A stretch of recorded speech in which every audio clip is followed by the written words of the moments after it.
There is no horizon, only a diffuse, muted gradient where the sky and the land dissolve into one continuous field of darkness.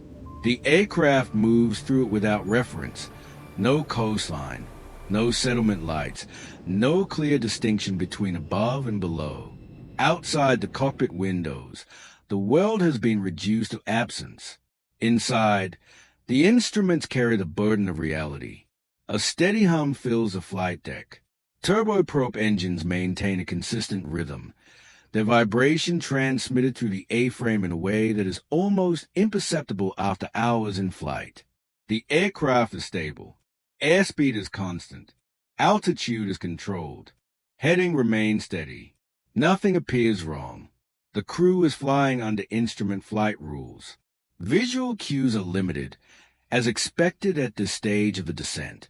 The approach is routine, one of hundreds conducted across Australia's regional network, where distances are vast and infrastructure often sparse. The destination lies ahead, somewhere beyond the darkness, but the terrain is closer than it appears. The navigation instruments present a simplified version of reality, a sequence of fixes, a descending profile, a lateral path defined by radio signals that originate far beyond the cockpit. Each element is precise in isolation. Together, they form a picture that must be interpreted correctly. The aircraft begins a gradual descent. Altitude unwinds in controlled increments. The descent rate is modest, well within procedural limits. There is no abrupt maneuvering, no indication of urgency. The aircraft remains within its assigned parameters, responding exactly as designed. Yet the environment offers no confirmation. No city lights emerge on the horizon. No visible terrain forms beneath the aircraft. Even the sky provides little reference. Cloud layers above and below scatter what little ambient light exists. The result is a visual void, one that removes the most basic human instinct in flight, the ability to see and judge distance. In this space, perception becomes secondary. The crew relies on instrumentation, altimeters, navigation displays, vertical speed indicators. Each reading is precise. Each suggests stability, but none provide a direct, intuitive sense of proximity to terrain. The aircraft continues its descent. Somewhere below, the land rises gradually, not sharply enough to be immediately obvious, not steep enough to demand abrupt correction. A slow, almost imperceptible elevation change, one that blends into the broader landscape. It is a kind of terrain that does not announce itself. The descent profile remains unchanged. The aircraft follows its assigned path. Small adjustments are made, minor corrections in heading, slight variations in vertical speed. Each action is consistent with standard procedure. There is no deviation that would trigger immediate concern. And yet, the margin is narrowing. Air traffic control coverage in this region is limited. Radar contact, if available, is not continuous. Communication is procedural, structured, and minimal. The aircraft exists largely within its own operational bubble, guided by systems that assume accuracy and adherence. The ground is rising, still unseen. Inside the cockpit, the instruments continue to display order. Altitude decreases steadily. The navigation system indicates alignment with the intended track. There is no sudden alarm, no immediate warning. If any discrepancy exists, it is subtle, buried within data that requires interpretation rather than reaction. Time compresses. What unfolds over several minutes is, in reality, a sequence of small decisions and confirmations. Each one appears reasonable. Each one aligns with expectation. Together, they create a trajectory that is both controlled and irreversible. The aircraft descends further. At this altitude, under ideal conditions, the ground would begin to reveal itself. Lights, structures, contrast between land and sky. But here, there is nothing. Only darkness, uninterrupted and absolute. The crew continues. There is no indication of panic, No abrupt change in engine power. No aggressive maneuvering. The aircraft remains stable, its systems functioning as intended. From a purely mechanical perspective, the flight is normal, but normal is not always safe. The terrain now occupies the same vertical space as the aircraft's flight path. Still, it remains invisible. In modern aviation, certain systems are designed to bridge this gap, to translate unseen terrain into actionable warnings. But in this moment, in this aircraft, within this operational context, those systems are either absent, limited, or not yet standard. The final margin disappears quietly. There is no dramatic shift, no sudden realization captured in words, only a continuation of descent, consistent with the parameters the crew believes to be correct. The aircraft maintains its course. And then, the sequence ends, not with spectacle, but with absence, a loss of signal, a silence where there had been continuity. The aircraft, once defined by motion and data, is no longer present within the system that tracked it. In the darkness below, the terrain remains unchanged, unseen, unlit, unforgiving. What occurred in those final moments is not immediately obvious. There is no single failure that explains it, no catastrophic mechanical event, no extreme weather system, only a convergence of factors, subtle, cumulative, and difficult to detect in isolation. A controlled flight into terrain.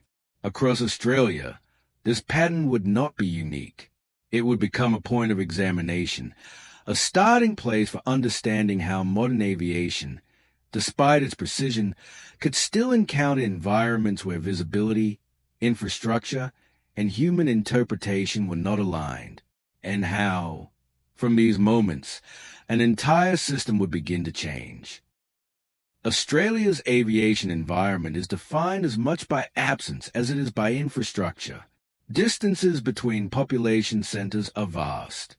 Entire regions stretch for hundreds of kilometers without significant development, without lighting, and often without delayed navigation support found in more densely populated parts of the world.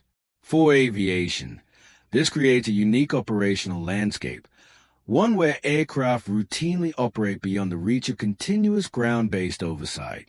Regional aviation became essential not as a convenience, but as a necessity.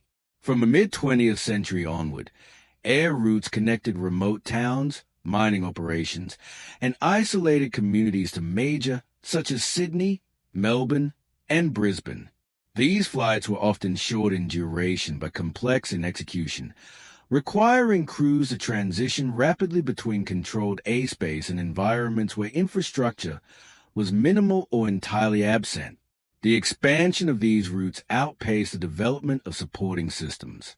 Navigation, particularly in earlier decades, relied heavily on ground-based radio aids, non-directional beacons, NDBs, and very high-frequency omnidirectional range, VOR, stations. These systems provided bearings and radial information, but they were inherently limited. Signal accuracy could be affected by terrain, atmospheric conditions, and distance. In remote Australia, where such aids were sparsely distributed, gaps in coverage were not uncommon. Between those points, aircraft navigated through interpolation. Pilots were required to mentally construct their position relative to terrain that was often unseen. This was not unusual in global aviation at the time, but in Australia, the consequences of misinterpretation were amplified by geography. Much of the interior presented low-contrast terrain, flat or gently undulating landscapes that, at night or in poor weather, offered little visual differentiation. In these conditions, depth perception becomes unreliable. A descending aircraft may appear higher than it is. The absence of lights removes the visual cues that typically signal proximity to the ground. Even experienced crews, trained extensively in instrument procedures, can encounter environments where the human sensory system provides no useful feedback. Weather further complicates this picture. Australia's climate is diverse and often unpredictable. Coastal regions can experience rapid fog formation. Inland areas are prone to temperature inversions that trap haze close to the surface. Cloud layers may form without significant vertical development, creating featureless overcast conditions that eliminate horizon definition entirely. In such environments, the distinction between sky and ground can disappear. For flights operating under Instrument Flight Rules, IFR, this is expected. Procedures are designed to compensate for it, but those procedures depend on accurate navigation data, precise altitude management, and reliable communication with air traffic services. In remote regions, those elements were not always guaranteed. Radar coverage, for much of Australia's aviation history, was concentrated around major urban centers. Outside those, aircraft operated procedurally, reporting positions at designated waypoints, separated by time and altitude rather than continuous surveillance. Air traffic controllers relied on pilot reports and estimated positions, introducing a layer of uncertainty that could not be entirely eliminated. This system functioned effectively under normal conditions, but it provided limited redundancy when deviations occurred. If an aircraft ascended below its intended profile, there was often no immediate external system to detect or correct the error.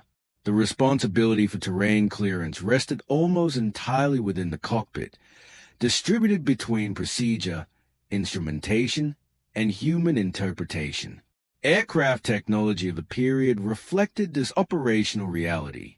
Many regional aircraft were equipped with reliable but fundamentally basic avionics. Altimeters provided precise altitude readings, but required correct pressure settings. Navigation instruments displayed course information, but did not integrate terrain awareness. There was no automatic system to compare the aircraft's trajectory against the rising below.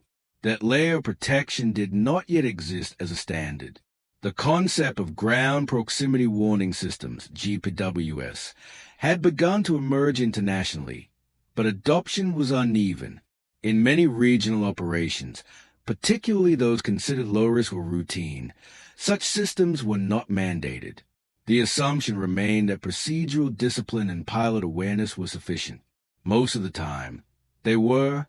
Australia's aviation safety record, even in earlier decades, was not defined by frequent catastrophic failures. Instead, incidents tended to be isolated, each one analyzed, documented, and addressed individually. But within those isolated events, patterns began to emerge. A recurring theme: controlled flight into terrain, aircraft that were fully functional, crews that were trained and experienced, flights that followed planned routes, until, at a critical moment, altitude, position, or situational awareness diverged from reality. These were not failures of machinery alone. They were failures of system alignment, where environment, technology, and human interpretation did not fully intersect. Regulatory oversight during this period was evolving. Authorities responsible for civil aviation safety worked within frameworks that were, by necessity, reactive. Investigations informed recommendations. Recommendations informed procedural changes. But the pace of technological advancement and operational expansion often exceeded the speed at which regulations could adapt. This was not unique to Australia, but the country's geography amplified its effects. In regions where terrain is densely populated and illuminated, errors may present earlier, detected visually, corrected with time to spare. In Australia's remote, the same error could persist undetected until a margin for correction had already disappeared. Silence, in this context, becomes a factor. A lack of warning, a lack of visual confirmation, a lack of external intervention. The system depends on precision. And when that precision is even slightly compromised by misinterpretation of an instrument, by incomplete data, by environmental ambiguity, the consequences can unfold without immediate recognition. By the late 20th century, aviation globally was beginning to shift. Advances in digital avionics, satellite navigation, and automated warning systems were redefining what was possible. But implementation was gradual. Legacy aircraft remained in service. Procedures evolved incrementally.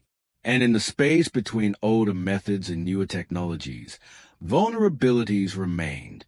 Australia would confront those vulnerabilities directly, not through a single defining accident, but through a series of events that, collectively, revealed the limits of existing systems. Each investigation added clarity. Each finding pointed not to isolated mistakes, but to broader structural gaps. The question was no longer whether aviation in Australia was safe. It was how safety could be redefined to account for environments where visibility could vanish, where terrain could remain unseen, and where human perception could not be relied upon alone.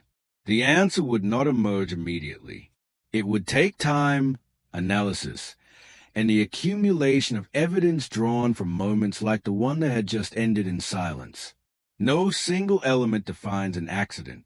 In aviation, outcomes emerge from the interaction of systems, each one functioning within its own limits, each one dependent on the others for context. When those systems align, flight is precise and predictable. When they do not, even small discrepancies can accumulate into something irreversible. To understand what unfolded, each layer must be examined separately. Aircraft.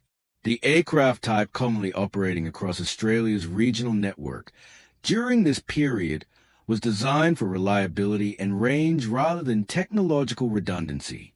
Turboprop platforms such as the Fokker F-27 Friendship and the Embraer EMB-110 Bandeirant were widely used. These aircraft were well suited to short runways, variable weather, and long distances between refueling points. Mechanically, they were robust. Their limitations were not structural. They were informational. Cockpit instrumentation was primarily analog, presenting data through individual gauges rather than integrated systems. Altitude, airspeed, heading, and vertical speed were displayed separately. Navigation relied on radio signals interpreted through instruments such as a horizontal situation indicator, HSI, and automatic direction finder, ADF. Each instrument was accurate in isolation, but integration, the ability to synthesize all available data into a single, intuitive awareness of position relative to terrain, was left to the crew. Critically, many aircraft of this era were not equipped with ground proximity warning systems, GPWS, as standard. Without GPWS, there was no automated voice or alert to indicate that terrain closure rates were unsafe. The aircraft had no independent awareness of the beneath it. It could not warn the crew of what it could not see. Crew, the pilots operating these flights, were trained, licensed, and experienced within the framework of the time. Regional aviation in Australia often required crews to operate with a high degree of independence. Routes were familiar. Procedures were standardized. Repetition reinforced confidence. Over time, familiarity with specific approaches and environments could lead to a subtle shift in cognitive processing. Tasks became routine, and routine can reduce the level of active cross-checking.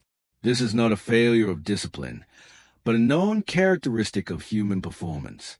When an operation is repeated frequently without incident, the brain begins to optimize effort, focusing on expected patterns rather than continuously reevaluating every parameter. In instrument flight, this introduces risk. If one instrument is misread, or one assumption is incorrect, it may not be immediately challenged. Cross-verification, checking one source of data against another, remains essential, but its rigor can diminish under conditions of familiarity and time pressure. Crew resource management, CRM, as it is understood today, was still evolving. The structured communication frameworks that emphasize challenge and response, mutual verification, and assertive intervention were not yet universally embedded. Hierarchies within the cockpit could influence how information was shared and questioned. Fatigue may also have been a factor. Regional operations often involved multiple short sectors within a single duty period. While each individual flight was brief, cumulative workload could affect attention and decision-making, particularly during critical phases such as descent and approach. None of these factors alone would cause an accident, but together, they shape how information is processed and how quickly discrepancies are recognized. Environment. Australia's environment presents a unique combination of challenges that are not immediately obvious from altitude. Terrain in many regions rises gradually rather than abruptly. There are no dramatic ranges to signal immediate danger, but rather subtle elevation changes that extend over long distances. On charts, these variations are clear. In darkness or reduced visibility, they are effectively invisible. At night, particularly in remote areas, that provides almost no visual reference. This creates what is known as a black hole effect. Without ground lighting or visible horizon, pilots may perceive the aircraft as being higher than it actually is.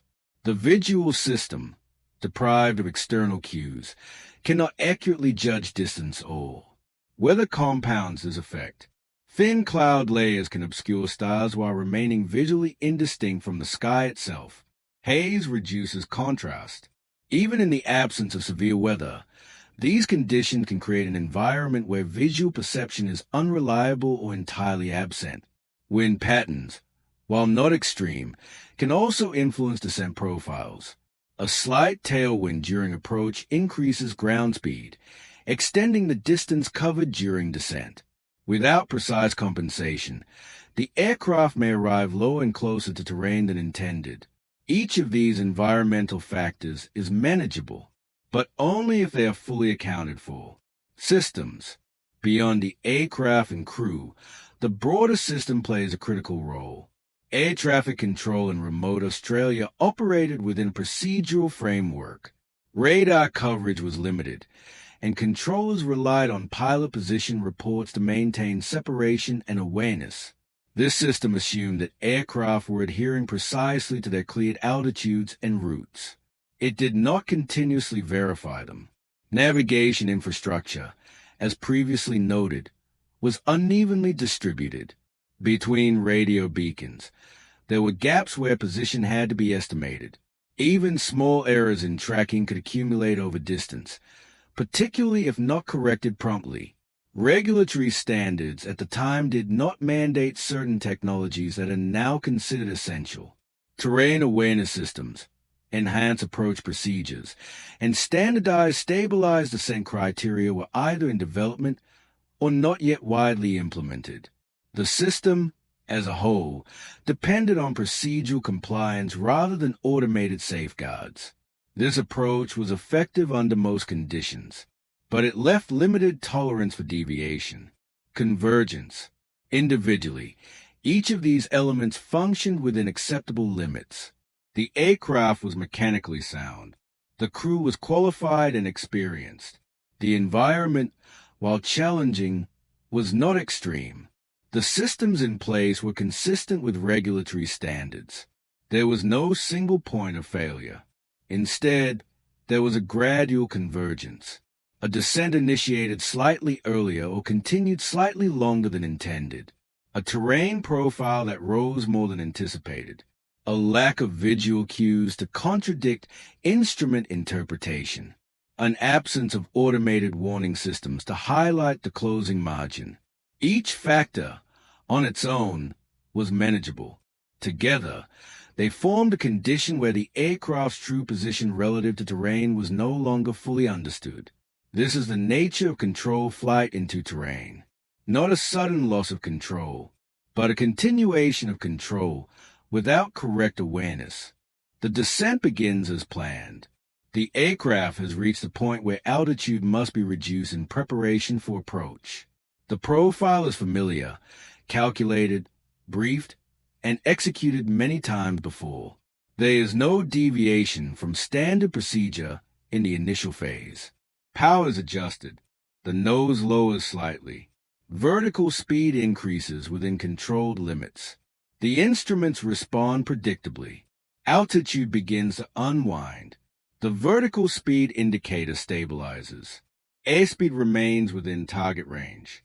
The navigation display indicates alignment with the intended track. Each parameter confirms that the aircraft is behaving exactly as expected. Outside, nothing changes. The darkness remains absolute. No ground lights emerge. No horizon forms. The visual field offers no contradiction, no reinforcement, only absence. The descent continues entirely within the world of instruments. At this stage, terrain clearance depends on precision. The published approach profile, whether defined by step-down fixes or minimum sector altitudes, exists to ensure separation from the below. These values are calculated with margins. They assume adherence. They assume accurate position awareness. The aircraft passes a critical point, a waypoint, defined not by sight but by radio signal.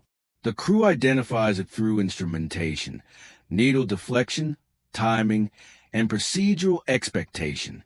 At this point, a further descent is permitted, but only within defined limits. A small discrepancy emerges. It is not abrupt, not immediately recognizable as an error.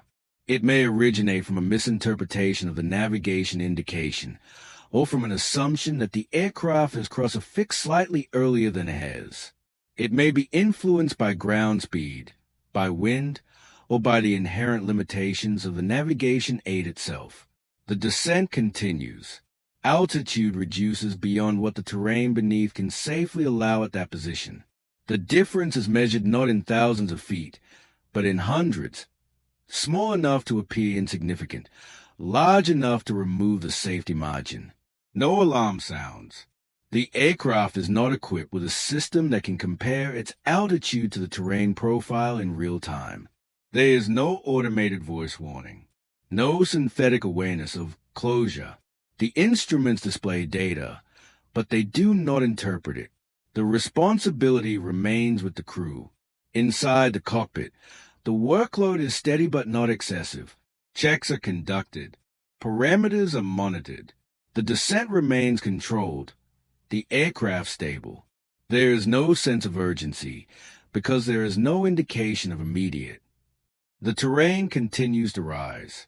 Gradually, imperceptibly, at this distance from the airport, under normal conditions, visual contact with the ground might begin to develop.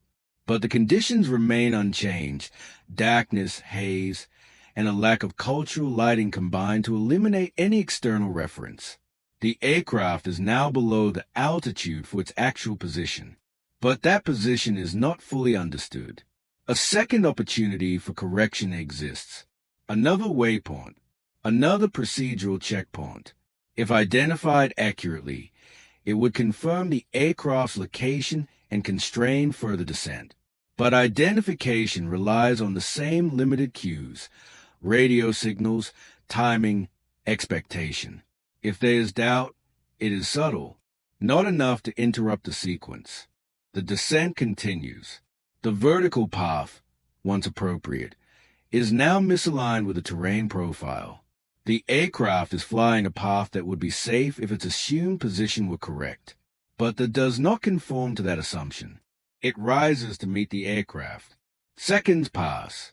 In aviation, seconds can define outcomes. At the current rate of descent and ground speed, the aircraft is covering distance rapidly.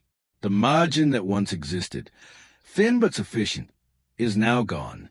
There is still no visual reference. The crew remain dependent on instruments that, while accurate individually, are no longer collectively representing reality. Cross-checking, if performed, does not produce a contradiction strong enough to prompt immediate correction. The final moments are defined by continuity. No abrupt maneuver, no sudden change in engine power.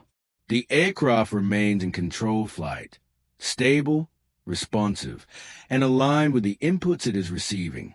The terrain is now directly ahead, unseen, The aircraft continues its descent along a path that intersects with rising ground. At this point, even a late recognition would leave limited time for recovery. The combination of altitude, speed, and proximity reduces the available options to seconds. There is no warning, only the continuation of a trajectory that, moments earlier, appeared entirely normal. And then, the flight path and the terrain occupy the same space. The sequence ends without escalation. No loss of control, no structural failure, no extreme maneuvering. Only a controlled descent, continued beyond its safe limit. The absence is noticed first. When an aircraft fails to report at its expected time, the initial assumption is delay. Communication gaps are not uncommon in remote operations. Radio coverage can be inconsistent. Terrain can interrupt signals. For a brief period, uncertainty is procedural. Attempts are made to reestablish contact. Air traffic services call on assigned frequencies. Alternate channels are tried. Nearby aircraft, if any are within range, are asked to relay. There is no response. The silence persists beyond what can be attributed to routine variation. The classification shifts from uncertainty to concern. Search and rescue protocols begin with limited information. The aircraft's last reported position is known only within a margin, defined by timing, navigation estimates, and procedural reporting intervals. In regions where radar coverage is incomplete, there is no continuous track to reconstruct the exact path. The search area expands accordingly. Aircraft are dispatched. Ground teams are mobilized. The terrain, which played no visible role in the final moments, now defines the complexity of the search itself, remote, sparsely accessible, and largely unchanged by human presence. The wreckage is eventually located, not immediately, not precisely where initial estimates might suggest, but within the broader corridor of the intended route. The aircraft is found in terrain that, from altitude, would not have appeared hazardous. Gradual elevation, no dramatic features, no clear visual markers. The location confirms a critical fact. The aircraft was on a controlled flight path at the time of impact. There is no evidence of in-flight structural failure, no indication of engine malfunction preceding the event. The distribution of wreckage, the angle of impact, and the absence of extended debris fields all point toward a single conclusion. The aircraft remained under control. The focus of the investigation shifts accordingly. In Australia, accident investigations are conducted with a structured, methodical approach. The responsibility lies with agencies such as the Australian Transport Safety Bureau or its historical predecessors, depending on the period. Their mandate is not to assign blame, but to identify contributing factors and prevent recurrence. The process begins with evidence. Flight data, if available, is analyzed. In many aircraft of this class and era, data recording systems are limited. Cockpit voice recorders, CVR, and flight data recorders, FDR, may not be installed or may capture only minimal parameters. This constrains the ability to reconstruct events with complete precision.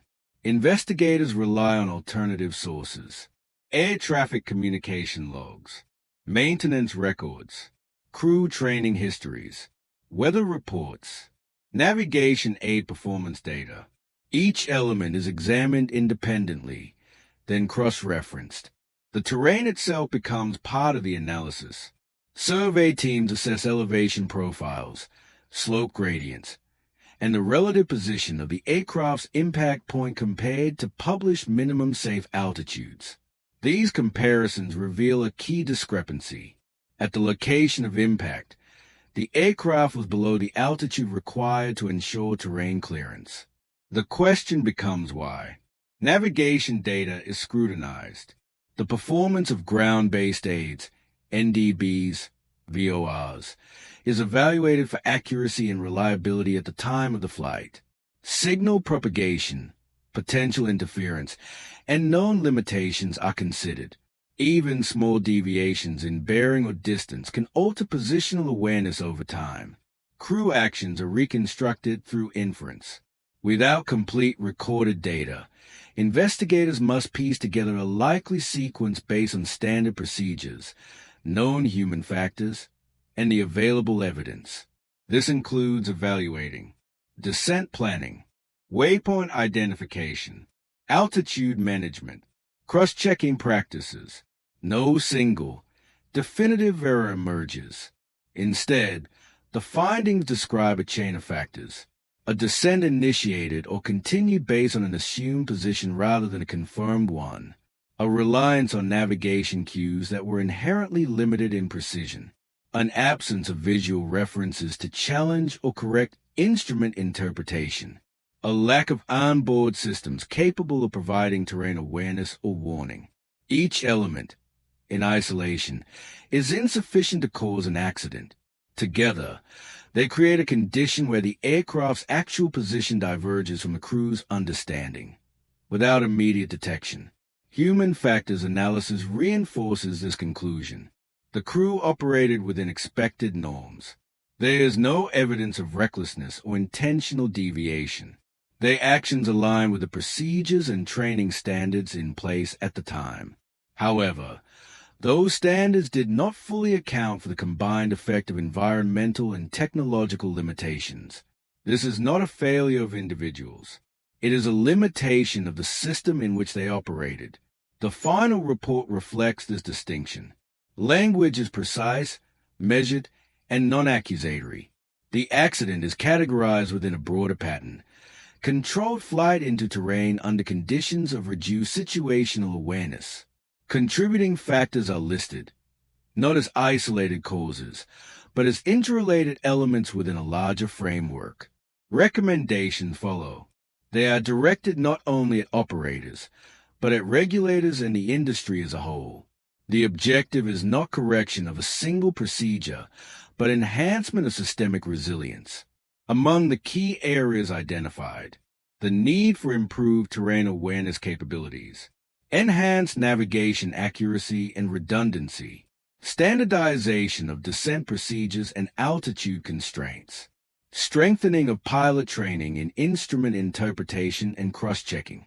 The impact extends beyond the immediate investigation. Within the aviation community, the findings are examined closely.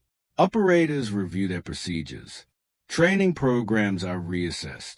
Regulators consider whether existing requirements are sufficient for the environments in which aircraft operate. Public awareness, while present, remains measured. The accident does not produce widespread alarm, but it contributes to an accumulating body of evidence. Each event, each report, adds clarity to a pattern that is becoming increasingly difficult to ignore. Controlled flight into terrain is not unpredictable. It is preventable. But prevention requires more than procedural compliance. It requires systems that can identify and correct errors before they become irreversible. The investigation does not end with answers. It begins a process, one that will extend beyond a single accident, into policy, technology, and the fundamental way aviation safety is defined within Australia. The findings do not end with the report. They extend outward, into procedures, into technology, into the quiet architecture of aviation safety that rarely draws attention but defines every flight that follows. In Australia, as in much of the world, progress in aviation has often been incremental, but in the case of controlled flight into terrain, the pattern was clear enough to demand a more deliberate shift. The response was not immediate. It unfolded over years, shaped by multiple investigations, reinforced by consistent conclusions. Each accident added detail to an already forming picture, aircraft that were functioning normally, crews operating within expected parameters, and environments that offered little margin for error. The solution would require more than refinement. It would require additional layers of awareness, systems capable of identifying risk independently of human perception. One of the most significant changes was the introduction and eventual mandate of Ground Proximity Warning Systems, GPWS, followed by more advanced terrain awareness and warning systems, TAWS. 8. These systems fundamentally altered the relationship between aircraft and terrain. Rather than relying solely on pilot interpretation of altitude and position, GPWS introduced an independent monitoring function. By analyzing parameters such as descent rate, altitude, and configuration, the system could detect when the aircraft was approaching terrain at an unsafe rate. TAWS expanded this capability further. Using digital terrain databases and precise positioning, enabled by satellite navigation, it provided a predictive model of terrain proximity. The aircraft no longer needed to discover terrain through visual cues or indirect instrumentation. It could anticipate it. Warnings were clear, direct, and unambiguous. Not data to be interpreted, but instructions to be acted upon. This shift addressed one of the central limitations identified in earlier accidents, the absence of an independent system to challenge a crew's understanding of their position. At the same time, navigation itself evolved. The gradual transition from ground-based aids to satellite-based navigation, GNSS, reduced reliance on sparse infrastructure. Position accuracy improved significantly. Continuous tracking became possible even in the most remote regions of Australia. 7. Where once pilots interpolated their position between radio beacons, they could now observe it directly, displayed in real time, overlaid against terrain and route data. This reduced ambiguity, but it did not eliminate the need for discipline. Training standards evolved in parallel. Crew resource management, CRM, became a central component of pilot education. Communication within the cockpit was formalized. Cross-checking procedures were reinforced, not as optional habits, but as structured requirements. The concept of challenging assumptions, of verifying rather than trusting a single source of information, became embedded in operational culture. Descent procedures were also refined. The industry moved towards stabilized approach criteria, requiring aircraft to meet defined altitude, speed, and configuration parameters at specific during descent. Deviations were no longer tolerated as minor variations. They became triggers of corrective action, including go-arounds if necessary. Regulatory oversight strengthened. In Australia, the role of the Civil Aviation Safety Authority expanded, incorporating a more proactive approach to risk management. Rather than responding solely to incidents, the system began to anticipate them, using data, trend analysis, and international best practices. Safety became less reactive, more predictive. Air traffic services also improved. Radar coverage expanded. Surveillance technologies advanced. In areas where traditional radar remained impractical, alternative systems, such as satellite-based tracking, provided new layers of visibility. Aircraft operating in remote regions were no longer entirely isolated within procedural frameworks. They were part of a monitored network. Each of these changes addressed a specific vulnerability. Lack of terrain awareness, GPWS TORS. Navigation uncertainty, GNSS digital mapping. Human interpretation limits, CRM, and procedural discipline. System gaps enhance regulation and surveillance. Individually, they improved safety. Collectively, they transformed it. Today, the type of scenario that once unfolded silently, an aircraft descending without awareness of rising terrain, has become increasingly rare, not because the environment has changed, but because the system surrounding the aircraft has been redefined. Warnings now occur earlier. Information is clearer. Assumptions are challenged by both humans and machines. But the legacy of those earlier accidents remains, not in memory alone, but in design. Every alert, every procedural check, every layer of redundancy carries with it the imprint of events that revealed what was missing. The system that exists now is built not on the absence of error, but on the expectation that error will occur and the requirement that it be detected in time. The sky over Australia remains the same, vast, unlit in places, without horizon on certain nights. The terrain has not changed.